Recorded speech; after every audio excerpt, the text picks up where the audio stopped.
Смотрим вопросы Иова. When a man is suffering, he has lots of time to think. Когда человек находится в страдании, у него много времени о том, чтобы размышлять, думать. If any of you have spent long periods of time in pain, or in illness, or in hospitalization, you know exactly what that's like. Если кто-то из вас провел долгое время в болезни, в боли, в больнице, то вы понимаете, что это значит. You tend to ask questions about your life. Вы склоняетесь к тому, чтобы задавать вопросы о своей жизни. You review your life to see where you're at with your personal goals.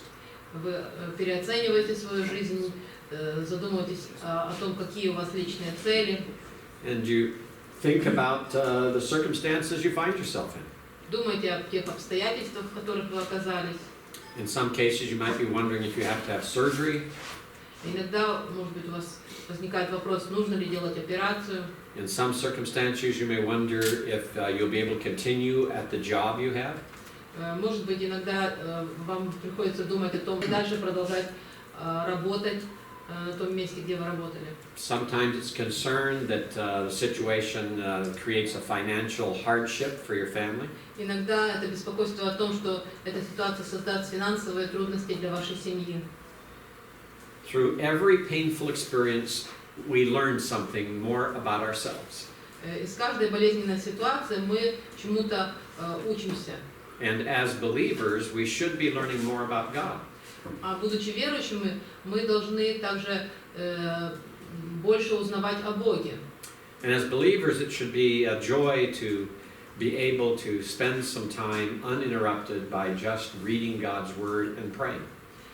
Для верующего это должно быть время, когда он может без каких-то перерывов читать и молиться, читать Божье Слово и молиться. Now, we don't always share those questions with other people that we ask when we're suffering. Вот эти вопросы, которые у нас возникают, когда мы страдаем, мы не всегда озвучиваем другим людям. And for many people who are suffering, we perhaps will not hear all of their questions. И от многих страдающих людей, возможно, мы не услышим все их вопросы. But in the book of Job, Job's questions are revealed for us. Но в книге Иова вопросы его открыты для нас. We get a window on his thinking. Мы смотрим через прорубленное окно в его мышление, в голову. The very first thing he says after chapter 2 is, "Why was I born?" Первое, что он говорит по завершении второй главы, зачем я родился? That's a huge question. Это большой вопрос. And his problem with this is that he's suffering so much, he wish he had not been born. Его проблема состоит в том, что он так сильно страдает, что желает, чтобы он не рождался. We're told something about Job at this point in chapter 3, verse 1. В первом стихе 3 главы мы читаем об Иове. And we're told that he cursed the day of his birth. И узнаем, что он проклял день своего рождения. The word curse here is the word bless. Слово проклял здесь такое же, как слово благословил.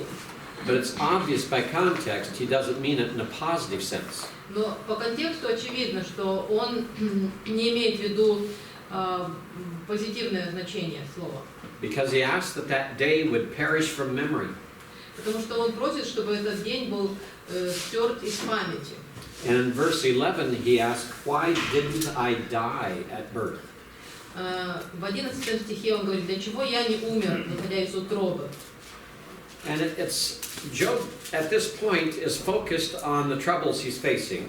В данный момент Иов сосредоточен на тех неприятностях, которые с ним случились. I think we should not be too harsh on him in this first speech.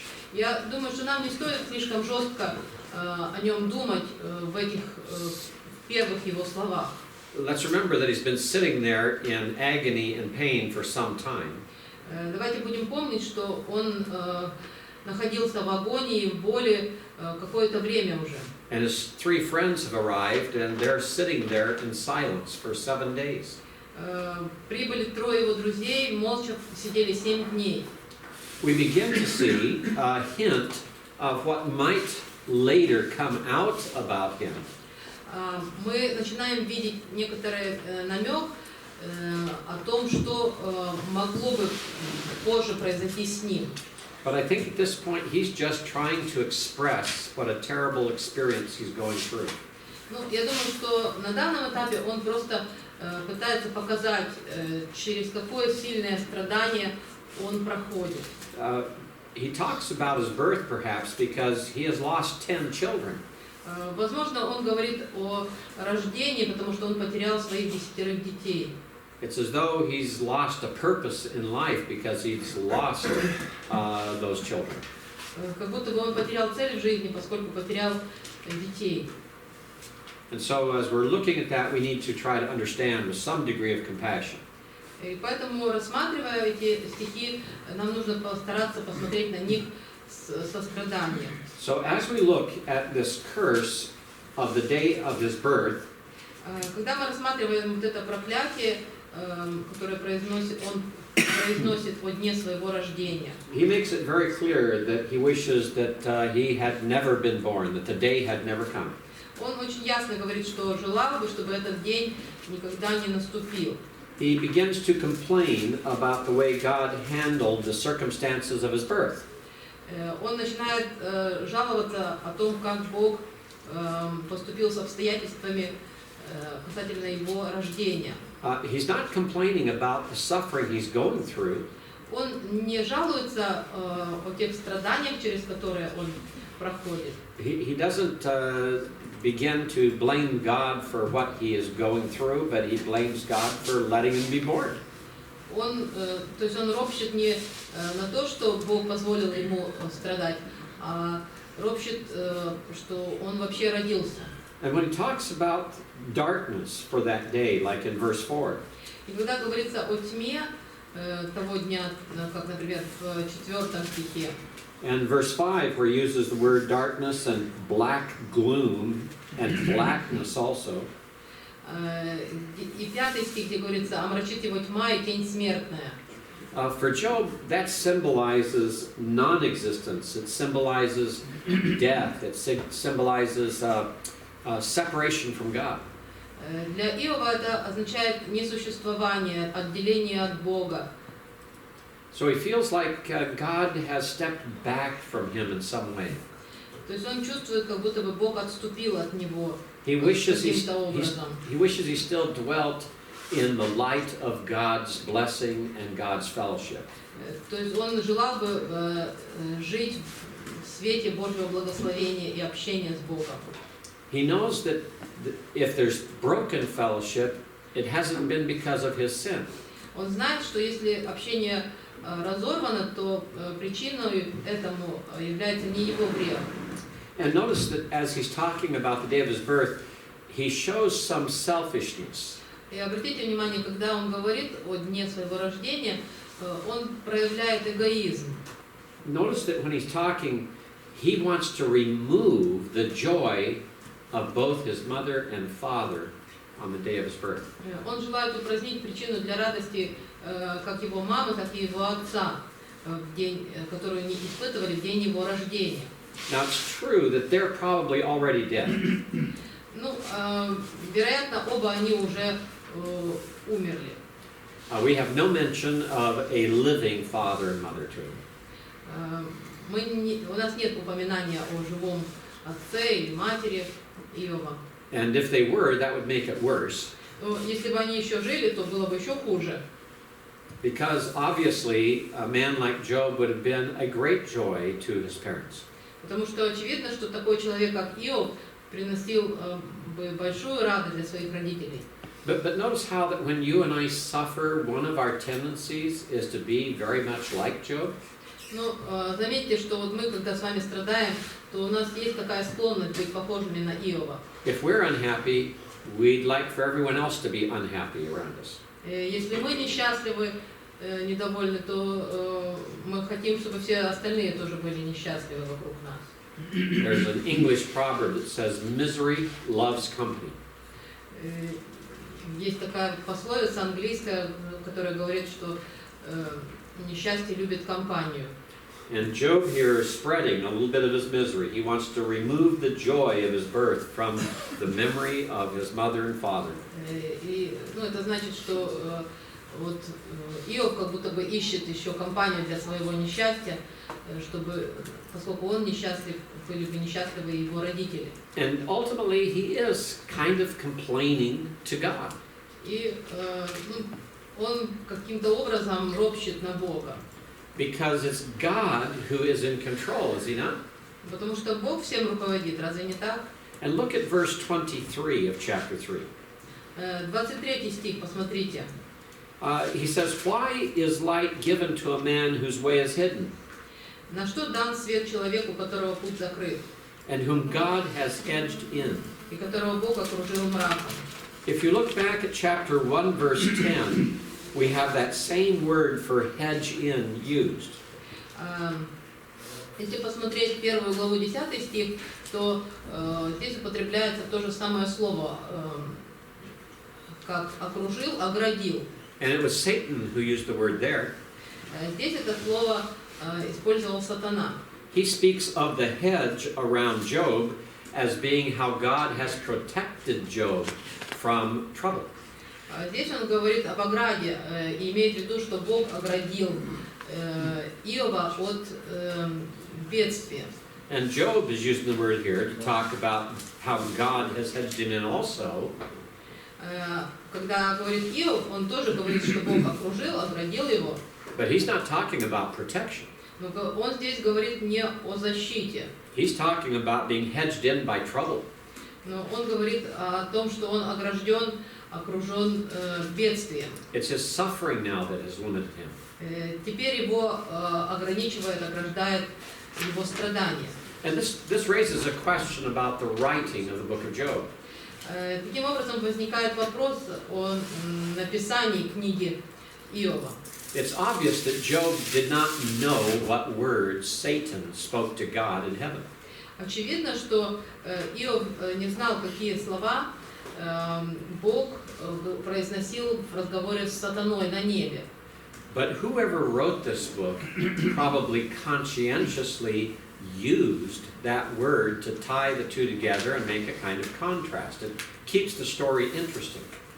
Но тот, кто записал повествование книги, видимо, тщательно, добросовестно использует это слово. И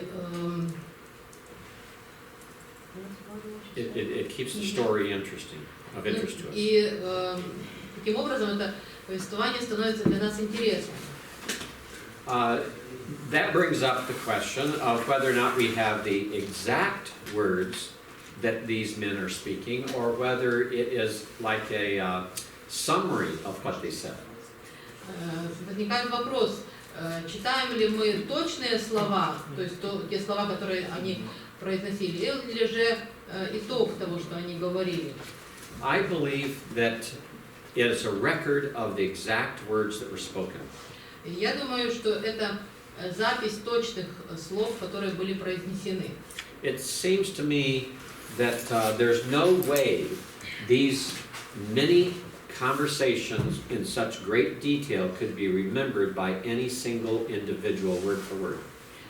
Я не думаю, что вот эти разговоры со всеми их подробностями могли какой-то человек мог сам запомнить. Therefore, I believe this is like in 2 Peter chapter 1, verse 21. The Spirit of God is superintending the writer. И поэтому я думаю, что, как сказано во 2 Петра 1:21, это было совершено под водительством Духа Святого. And the content of the book he's receiving by divine revelation. И автор книги получает содержание книги через божественное откровение. If we question the words, what about the circumstances? Если мы сомневаемся в словах, то как насчет обстоятельств? If God does not reveal what was spoken, then how do we even get the information that there was a meeting in heaven. If God doesn't reveal the words of the conversations, how do we even know about the meeting in heaven? Если Бог не открывает содержание разговоров, то как мы можем даже знать, был ли этот разговор на небе? There is no man present in that heavenly council, is there? Никакой человек не присутствовал там, при том разговоре на небе. It's God, the angels, and Satan. Бог, ангелы и сатана. No man is present. Ни один человек не присутствовал. So the only way anyone can know that that council, that meeting took place in heaven, is for God to reveal it. То есть единственный способ, как какой-либо человек мог бы знать, что там происходило на небе, это если Бог ему это открыл. So if God revealed that, then He certainly can reveal the words that were spoken in heaven as well. То есть если Бог мог это открыть, то Он мог открыть и конкретные слова, что было произнесено на небе. And He can reveal exactly what words were chosen by Job and his 3 friends. И Он может в точности открыть, какие слова использовал Иов и его 3 друзей. For some theologians, they will argue that there's no way that man can know exactly what was said in the conversations. Есть богословы, которые говорят, что никаким образом человек не мог бы узнать, что происходило в этих разговорах. And my response to that, well, there's no way man can know the rest of the story either. И я отвечаю, что человек вообще никаким образом не может знать и остальную часть истории. So if the words are made up in the conversation, why not make up the events in heaven? То есть, если слова придуманы в этих разговорах, то почему бы не придумать и саму историю и разговор на небе? But that destroys the integrity of the text. Но это разрушает целостность и честность текста. So I choose to believe that these are the exact words that were spoken. Поэтому я полагаюсь на то, что это точные слова, которые были произнесены. And you can either look at Job and Satan using that same word as just a circumstance that happened, a chance occurrence. И мы можем просто смотреть на то, что сатана и Иов используют одно и то же слово, как такое случайное событие, как то, что произошло. Or you can look at it as demonstration that God is in control of the full situation. Или же мы можем смотреть на это такими глазами, что Бог контролирует всю ситуацию. Now, let's take a look at Job's birthday wish. Давайте посмотрим на пожелание Иова о своем дне рождения. First of all, when we compare with the early... Yes, go ahead, Igor. Question? В конспекте тут написано, что несколько дней назад жена Иова предлагала ему похулить Бога и умы, а теперь, по сути, он делает то же самое, да? Тут так написано. In your notes it says that a few days ago Job's wife suggested that he would curse God and die, and now he basically doing the same thing. Yes, what he's doing now is he's blaming God for the day of his birth, and he's cursing the day. His curse is not on God, the curse is on the day. Он хулит, его проклятие не к Богу обращено, а обращено на его день рождения. But in essence, he's blaming God for that day. В сущности, он жалуется, ропщет на свой день рождения. But notice, he's ready to say goodbye to this life, but he hasn't yet reached the point of saying goodbye to God. Он готов уже попрощаться со своей жизнью, не готов попрощаться с Богом. То есть там есть такие слова, что, по сути, просто я не вижу. Это проклятие. Я поняла, что вот он делает... А теперь он проклинает свое рождение и последующую жизнь. В сущности, он жалуется на то, как Бог обращается. First paragraph, right there, after on the birthday curse. Yes. То есть понятно, да, что он не Бога проклинает, а день рождения. So he refuses to do what she said. She said, say goodbye to God. Он отказывается сделать то, что она ему предлагала, попрощаться с Богом. He's not doing that directly. He's merely cursing the day of his birth. Он не делает это прямо, он проклинает свой день рождения. Okay? It's a slow change here from praising God as he did in chapters 1 and 2 to slowly beginning to blame God. То есть у него медленно перемена происходит. Он в первой главе он прославлял Бога, а теперь он медленно двигается к тому, чтобы обвинять Бога. And I think what we see here is when Eliphaz responds to what Job says in chapter 3. И когда мы видим, что Елифаз отвечает на слова Иова в 3 главе, It's like it shocks Job into being awake to what he's saying and what he's doing. это как шок звучит для Иова в том, что он делает и то, что он говорит. Because you see a change in Job's attitude immediately starting in chapter 6. Потому что мы видим перемену сразу же в Иове в 6 главе. He does not return to that same self-centeredness until chapter 29. Он не возвращается к такому же эгоцентризму, как у него был, до 29 главы. It's almost like he became aware that, wait a minute, I shouldn't be talking like this. I'm the believer here. То есть он как бы просыпается и говорит, подождите, я не должен так разговаривать, я же верующий тут. And Eliphaz's words are twice as long as his. Слова Елифаза занимают в 2 раза дольше, чем то, что говорил Иов. And Eliphaz says some very strong things. Елифаз говорит очень жесткие вещи. And Eliphaz appeals to that spirit that passes by him in the night for his dependence on what he knows. И в том, что он знает, Елифаз полагается на духа, которого он в ночи. So I think that's what immediately causes Job to be, he resorts back to his faith. He conquers his fear. He conquers his doubts. He conquers that selfishness momentarily in his beginning now to interact with his friends. Did you say it conquers his, yeah. Ну, то есть то, что он слышит от Елифаза, сразу же как будто пробуждает его, и он побеждает свой страх, побеждает свои сомнения, робот, и задумывается о том, что он действительно верующий. And in the following chapters, we're going to see that grow into a crescendo of faith and a declaration of hope. И в последующих главах мы видим такое разрастание, крещендо такое, да, его веры и заявлений о вере. То есть в 3 главе он грешит. So he's sinning in chapter 3. I wouldn't say he's sinning. I would say that he's allowing himself to think and speak about things that start pushing him toward the potential of sin. He's tempted. He's tempted. Я думаю, что он искушаем в 3 главе, то есть он начинает двигаться в том направлении, где бы он мог согрешить. Okay?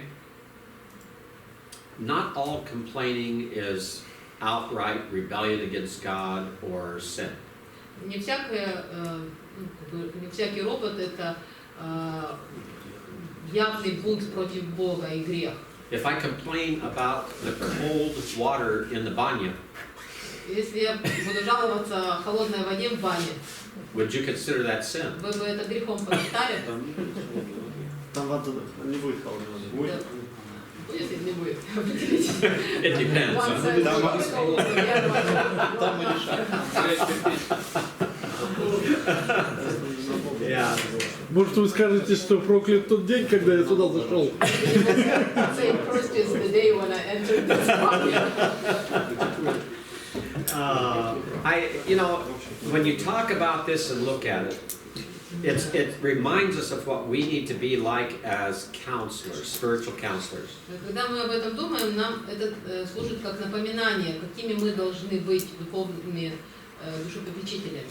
When people first, when even the strong believer gets involved in a situation of intense suffering, like what Job's going through, Даже когда вот сильный верующий попадает в такую ситуацию интенсивного страдания, как в случае с Иовом, the initial response comes from them quite naturally.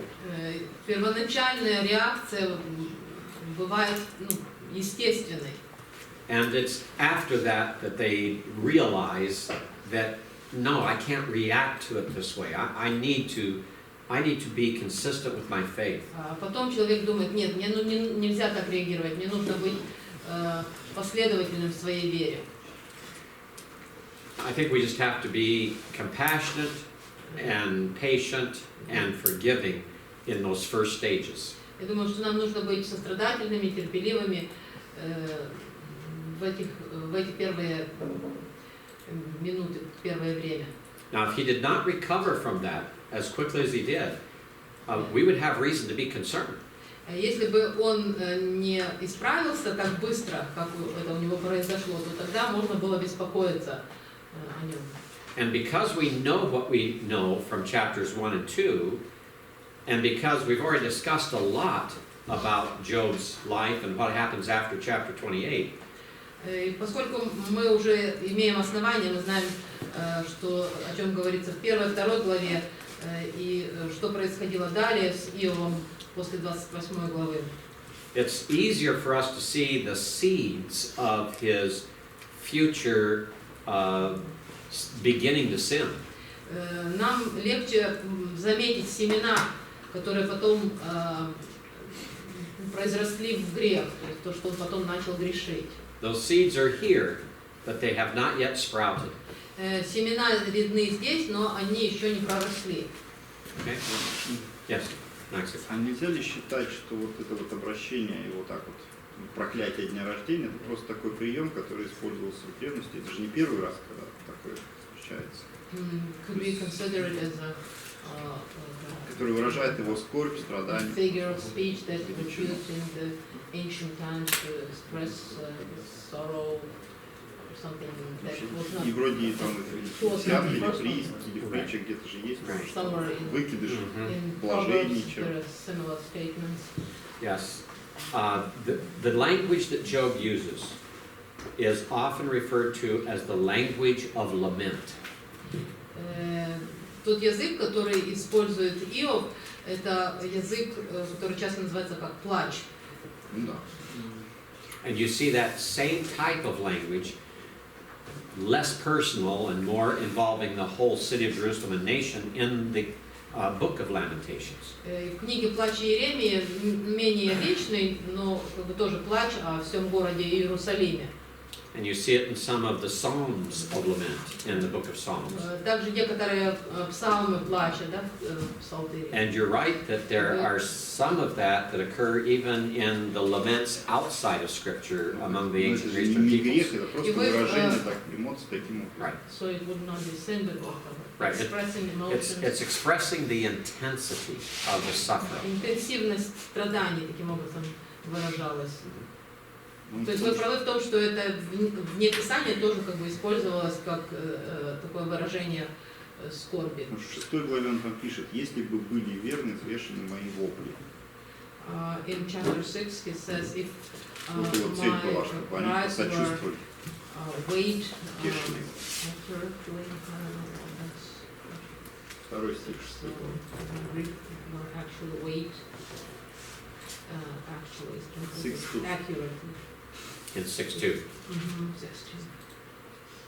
6:2. Yes, and this is not the last time he makes that kind of statement.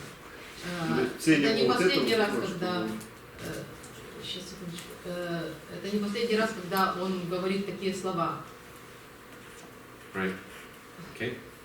It's hard for him to express his grief. Ему сложно выразить свою скорбь. And that's why I really feel we have to be very careful about how we treat him at this point or understand him at this point. И поэтому нужно очень осторожно оценивать его в этот момент.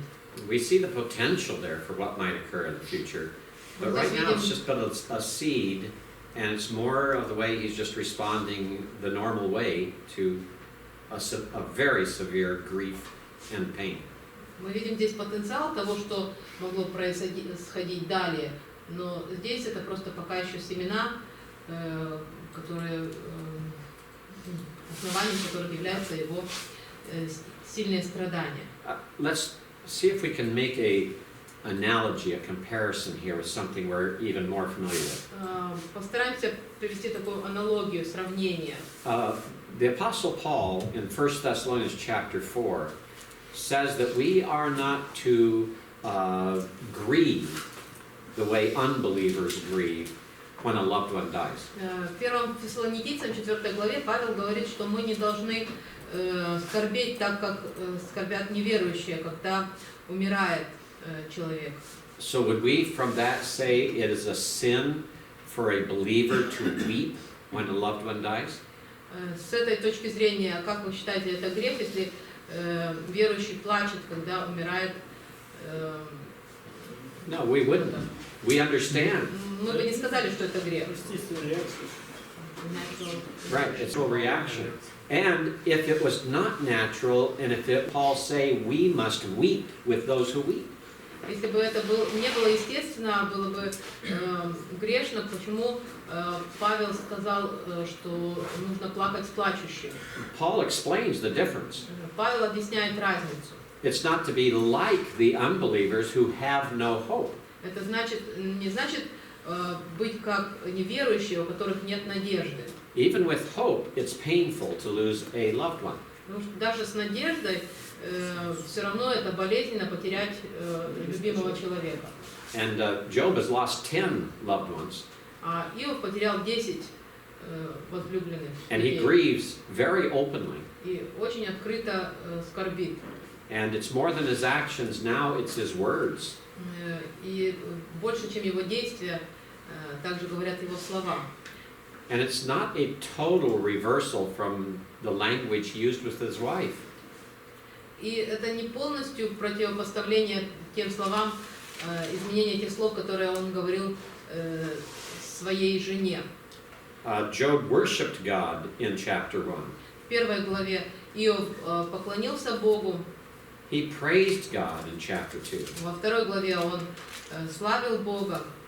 And in chapter 3, he's just become more focused on his own situation. А в третьей главе он просто больше сосредоточился на своей собственной ситуации. Good conversation here, good discussion. Хороший разговор, хорошее обсуждение. So let's look further at this. We see that both Job and the prophet Jeremiah speak about the day of their birth. Далее, как Иов, так и пророк Иеремия говорили о своем дне рождения. The interesting thing about Jeremiah is that in Jeremiah chapter 1, he has revelation from God that says that God was with Jeremiah even in the womb of his mother. Интересно, что касается Иеремии, что в первой главе Бог говорит Иеремии, что он был с ним, когда он был еще в утробе матери. So by divine revelation, Jeremiah understands that God has been with him from his very conception. Поэтому благодаря божественному откровению Иеремия знает, что Бог был с ним с самого зачатия. And when he begins to be persecuted by the unbelievers around him, И когда неверующие начинают его преследовать, and suffering, и когда он начинает страдать, and he sees the suffering of his people, когда он видит страдания своего народа, he too, in Jeremiah chapter 20, says, "Oh, I wish I had not been born." он тоже в 20 главе своей книги говорит: «Я желал бы, чтобы я не родился». It just shows that neither one of these men are comfortable with or happy with the suffering that God is putting them through.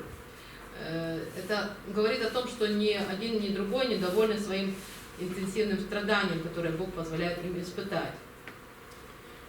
And then also we see here in the discussion of his birthday wish that his pain has made him feel isolated from companionship in this life.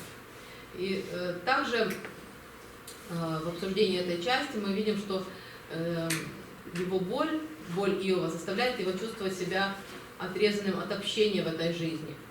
He feels like no one else has suffered like he suffers. Он чувствует себя так, что как будто бы никто так не страдал, как он страдает. And he says, if I die, I'll be with all those who died before, who have gone through the suffering of all kinds in their death, and death itself, and so I'll have lots of company.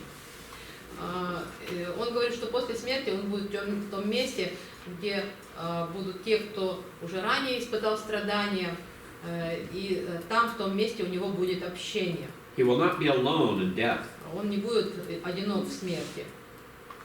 And then we see that the place that Job talks about has two characteristics.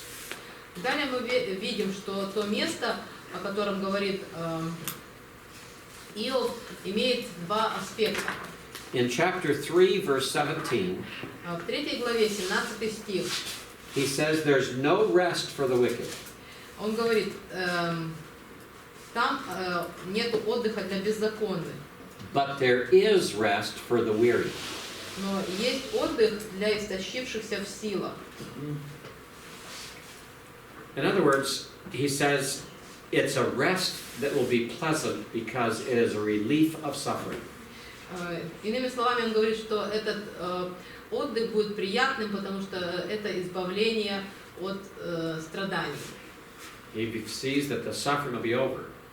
Он видит, что его страдания прекратится. Now, we don't know what concept he had of life after death at this point. Мы не знаем, какое у него было понятие, концепция о жизни после смерти. We have a parable of Jesus Christ to help us understand the conditions in the next life after death for those who are righteous and those who are not righteous. У нас есть притча Иисуса Христа для того, чтобы объяснить нам, что будет происходить с праведными и неправедными после смерти. And if we go to Luke chapter 16 and we look at that parable, we have two men involved. Если мы откроем Луки 16 главу и посмотрим на эту историю, то у нас есть там два человека. There's the rich man, Богач and then we have the beggar at his gate named Lazarus. и нищий у его ворот по имени Лазарь. And we see that Lazarus is godly. И мы видим, что Лазарь благочестив.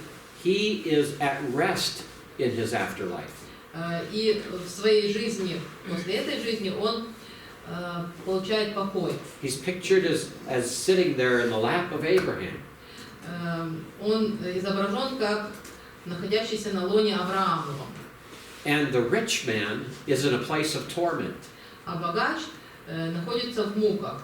There is no rest for him. Для него нет покоя. So I find it interesting that he has two categories here. He sees a different thing for the wicked as opposed to the righteous. Job does. Поэтому для меня интересно то, что Иов тоже здесь обозначает две категории и разные участи для каждой из них. He doesn't say the wicked are at rest. He says the righteous or he himself will be at rest.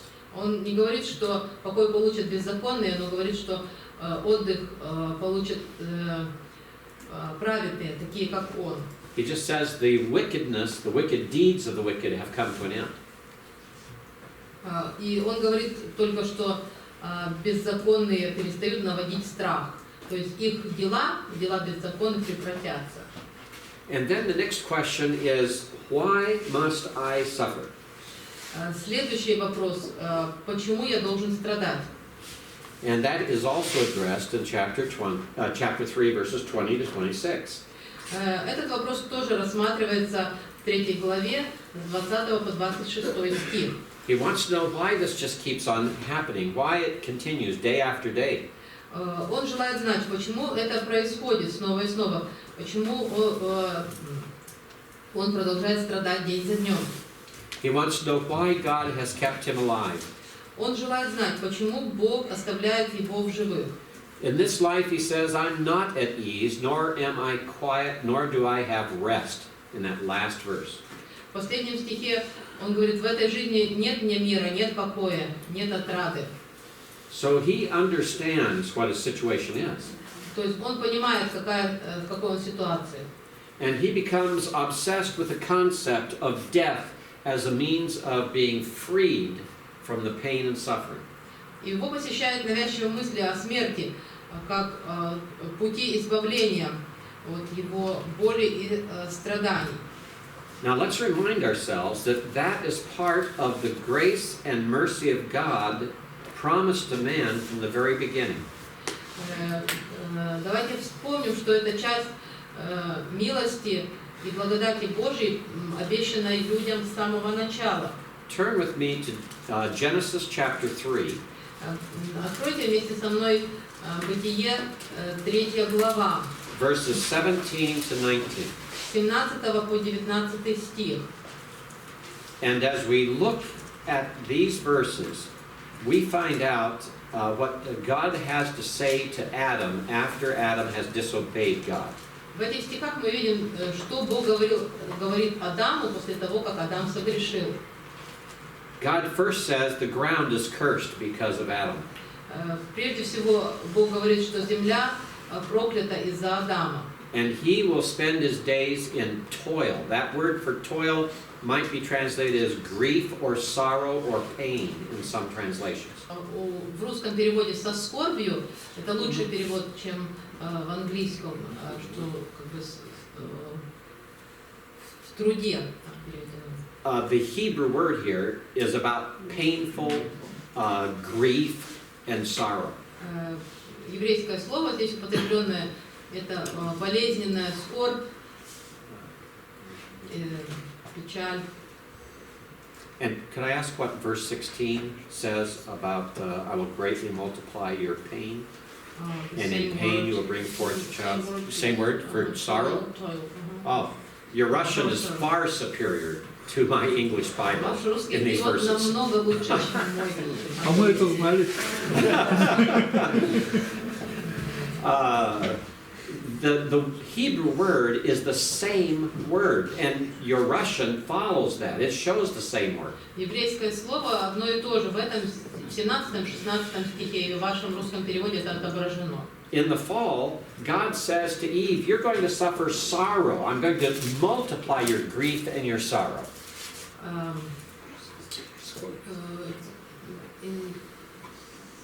And when they disobeyed God in the fall. Когда люди не послушались Бога, Бог сказал жене, ты будешь испытывать скорбь. Я умножу твою скорбь. And in bringing forth children, she'd suffer sorrow. И рождая детей, она будет испытывать скорбь. And that would happen very quickly when Cain kills his brother Abel, her two sons. И это произошло достаточно скоро, когда ее сын Каин убил своего брата Авеля. And then the same word is used of what God says to Adam, that in sorrow you will eat of that cursed ground. И далее то же самое слово употреблено, когда Адаму говорит Бог, ты со скорбью будешь питаться от земли. So where is relief from that sorrow? Где же облегчение, освобождение от этой скорби? In God's grace and mercy, He says you will experience it only for your lifetime. По Божьей милости и благодати Он говорит, что вы будете это испытывать только на время жизни на земле. He gives a promise that it will come to an end. Он дает обетование, что это закончится. And that promise is a rest from that sorrow. А обетование – это покой от этой скорби. Notice in verse 19, until you return to the ground. Обратите внимание, 19 стих. «Доколе не возвратишься в землю, Because from it you were taken, из которой ты взят, because you are dust, and to dust you shall return». ибо прах ты и в прах возвратишься». That's not part of the curse. That's part of God's promise of how we are delivered from the effects of the curse. Это не Божье проклятие, это часть Божьего избавления от последствий проклятия. It's not a total deliverance from it. Это не полное избавление. But the early patriarchs looked for a time when they would have a comfort, a rest that was given that would be far better than just death itself. Но древние патриархи ожидали того времени, когда они получат утешение лучшее намного, чем, собственно, смерть.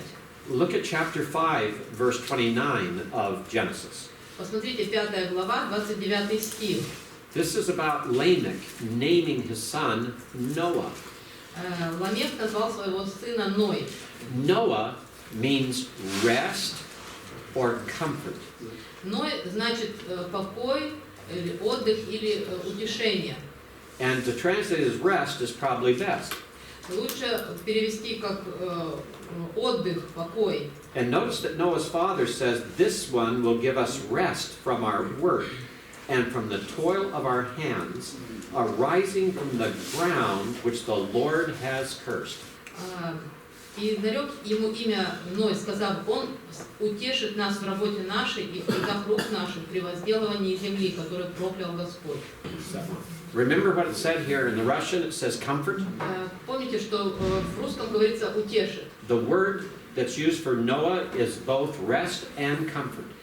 Слово имя Ной означает покой и утешение. It's one of those words that translators have to make a choice between them. Это одно из таких слов, в котором есть несколько значений, и переводчикам приходится делать выбор. But the two concepts are so close together and so intertwined, they're really both involved.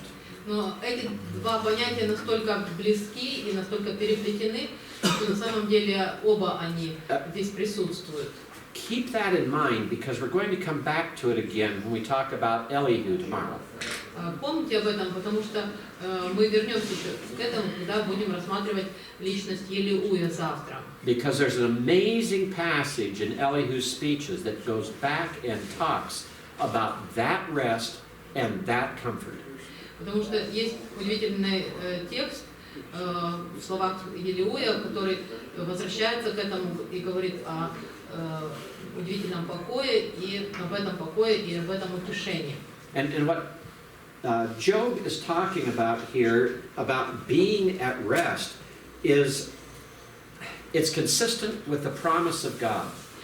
То, о чем говорит Иов, о том, чтобы ему отдохнуть, это согласуется с обетованием Божьим. That rest is very important as a theme throughout the scriptures. И покой – это очень важная тема на протяжении Писания.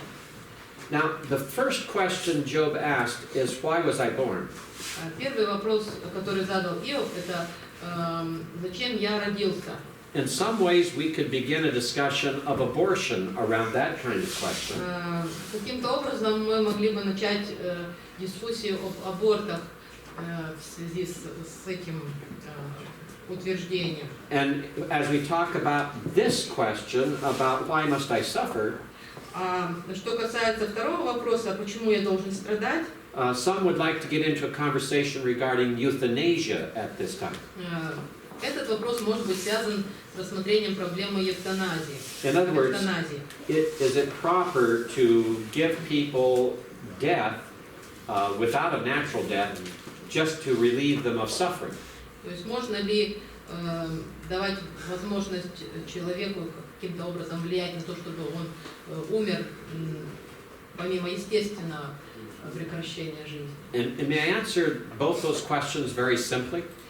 Я хотел бы ответить достаточно просто на эти два вопроса. And I fully recognize a simple answer avoids all the difficulties that are involved in both questions. Ну, и я вполне понимаю, что простой ответ избегает всех трудностей, которые есть в обеих темах. If Job had been aborted by his mother the way he talks here and wishes he had not been born, either aborted or just miscarried, То есть, если бы произошло такое событие, что либо выкидыш произошел с Иовом, либо каким-то образом аборт его мама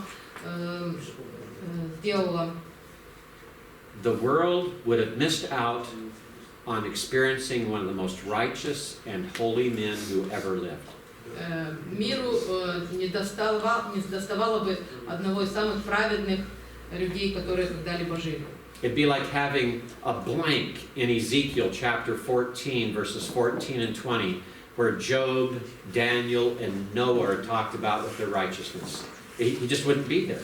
Это было бы как будто бы, нужно было поставить пропуск в Иезекииля, 14 главе, с 14 по 20 стих, где Ной, Иов и Даниил говорили о праведности. And James chapter 5 verse 11 wouldn't have an example of godly patience. У Иакова 5.11 не было бы примера о благочестивом терпении. Think of all the aborted infants and what impact they might have had upon our world. Подумайте о всех детях, которые были выброшены посредством аборта, и какое влияние они бы могли оказать на этот мир. When my wife was pregnant with our third child, когда моя жена была беременна третьим ребенком, we were very poor seminary students. Мы были очень бедными студентами семинарии. And the care we got in the local hospital was basically community care offered for free for those who couldn't afford to pay for any better care. И поэтому мы, то есть она находилась в больнице бесплатной для, то есть как, социальная была нам оказана помощь для тех, кто не мог позволить себе лучшие медицинские услуги. The doctors and the nurses told her, "You need to abort this child. You and your husband cannot afford it." Ей врачи говорили, вам нужно сделать аборт, потому что вы и ваш муж не можете себе позволить его содержать. Don't make your life difficult by trying to keep this child. Не усложняйте себе жизнь, вынашивая этого ребенка. And who is that child today? Кто этот ребенок сегодня? He is a colonel in the United States Marine Corps. Он полковник в морском флоте Соединенных Штатов. He is a born-again believer who's very active in witnessing to fellow officers and to men in the lower ranks. Он возрожденный верующий, и он служит своим подчиненным. He is a tremendous blessing to us. Он поразительное благословение для нас. He's a tremendous blessing to his wife and to his two sons. Он огромное благословение для своей жены и своих двоих сыновей. And he's a tremendous blessing to all those around him. И также он удивительное благословение для всех окружающих его. One military chaplain came to me and said, "Your son has the best testimony for Christ of any officer I've ever served under." Один капеллан в армии сказал мне, что у вашего сына лучшее свидетельство, которое я когда-либо слышал от вышестоящего офицера. When we think what we would have lost, Когда мы думаем о том, что бы мы потеряли, what others would have lost, что потеряли бы другие, had we listened to those who said abort him, если бы мы только послушали тех, кто сказал сделайте аборт, it's unimaginable. просто невероятно. Remember, Job wasn't aborted, he wasn't miscarried because it was God's will for him to live and be a blessing to many. И мы видим, что с Иовом этого не произошло, ни выкидыша, ни аборта, потому что Бог предназначил для него свою цель. We'll stop there. It's time for a break. Пока остановимся, перерыв. Отлично.